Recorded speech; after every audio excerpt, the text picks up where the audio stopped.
When I was a younger man, I believed feedback was something you received, like an official stamp.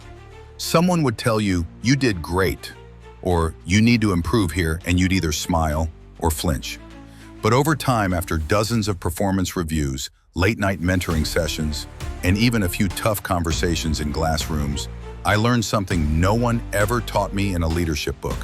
Most of the time, what's truly being said is not what's being spoken. Let me tell you about Kieran, a brilliant analyst, sharp mind, dependable. During his review, I told him, "You're great at your role, but I'd like to see you be more proactive in team meetings." He nodded, took notes, thanked me, but I could see it, he only heard the praise. Weeks passed, the same patterns continued, until one day over coffee I asked him, "What did you take away from our last conversation?" He smiled and said, "That I'm doing well." That's when I realized, like many of us, he missed the message between the lines. When I said, "Be more proactive," what I meant was, your voice matters. We need to hear it. Don't wait to be asked, lead us. He wasn't in trouble. He was on the edge of breakthrough. But he couldn't see it because he was only listening for praise or problems, not possibility. Here's the truth. Feedback is rarely direct. It's a mirror, sometimes fogged, sometimes cracked, but always reflecting something deeper. And if you're not reading between the lines, you're only seeing the surface of your growth. Let me give you an old piece of wisdom I once received from my own mentor.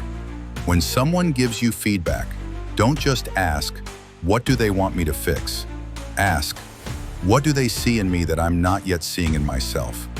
That question changed my life, because behind every piece of feedback is a whisper about how much more you could be. Not a judgment, not a failure, but an invitation.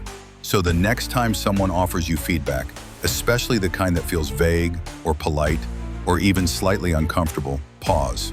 Ask yourself, what are they really trying to say? What opportunity am I being pointed toward? What part of me needs to be heard by myself first? If you can learn to read between the lines, you'll stop defending yourself and start discovering yourself. That's how real leaders grow. That's how professionals evolve into mentors. That's how you stop surviving the office and start shaping it. Not everything important will be said directly, but it will always be there for those willing to listen a little deeper. Thanks for spending this moment with me. If something in this message spoke to you, share it with someone else who needs to hear what's not being said. And as always, stay thoughtful, stay aware, and keep reading between the lines.